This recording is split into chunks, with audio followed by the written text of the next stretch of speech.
One of the things about gaming that pisses me off the most is when developers just casualize their games.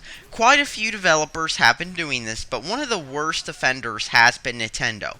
Now, if you've been following Nintendo, you likely know about the white Tanuki suit, which was added into Super Mario 3D Land and World for one reason and one reason alone: to make the games easier for gamers who lack any sort of skill whatsoever and who don't want to improve. Now, first let's talk about why this is a bad thing from my perspective. Usually in video games you have checkpoints. These are to mark where you're at in the video game, and nearly every single modern single player game that doesn't feature save anywhere features them. Some games feature obvious markers such as Sonic's lamppost, while other games such as shooters will autosave in a special slot for this purpose, or will display a message saying a checkpoint was reached. In harder games, these are used as a design technique. You'll die over and over in the same spot until you finally get it. The same applies with many shooters such as the Halo franchise, where you get a checkpoint at certain parts of each level as you keep retrying it over and over again until you finally clear the enemies out.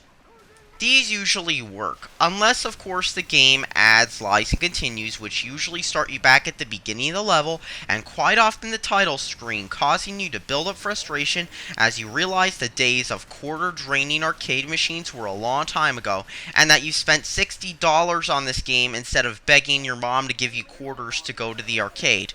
But usually checkpoints work. I mean, they allow you to keep playing and learn what you did wrong so you can improve. At the same time, however, you have games that not only blatantly hold your hands, but in some cases stop short of playing the game for you. What the white Tanuki suit did in Mario was make you absolutely invincible if you died several times in a row. When you started the level, you'd spawn and see a cube which you could hit to get a leaf that gave you the suit. This takes away any sort of skill required to play the game and takes away a lot of the point of playing the video game in the first place. Star Fox Zero brings back the white Tanuki suit. Now, sure, I have no idea what it's going to be called this time around or how it's going to be skinned, but Star Fox Zero is now going to feature an invincible Arwing.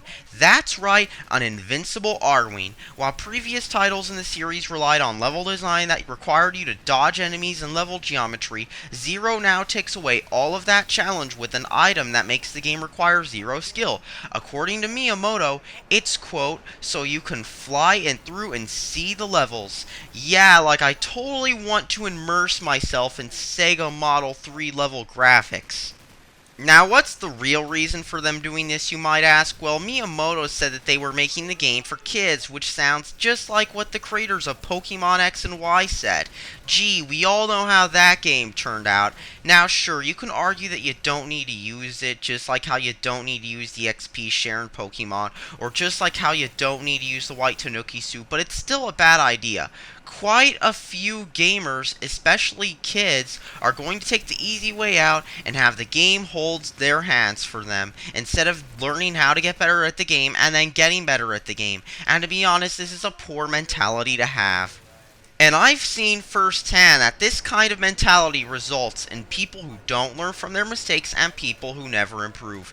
Instead, it results in people who want their hands held for them. Just look at what happened with computer users. I've been called a computer genius for merely connecting a computer to a printer over a network, which is something anyone could learn with 5 minutes on Google. All they want is their hand held, since they don't want to spend even 5 minutes learning or looking up on how to do something, and instead they just want to yell when the thing doesn't work. And the same thing is happening with gaming right now, except instead of computer users not learning how to get viruses, it's with gamers not learning how to actually play games. It's even worse when hand holding happens in Nintendo games, since Nintendo games are usually not that hard and are designed to be easy pick up and play video games. They're designed so the lowest common denominator can play them, but yet at the same time, the further you go in the game, the harder it gets. Nearly every Nintendo game did that, from Pokemon to Mario. And when Nintendo is dumbing their games down like this, that's a bad thing. Thanks for watching and subscribe for more.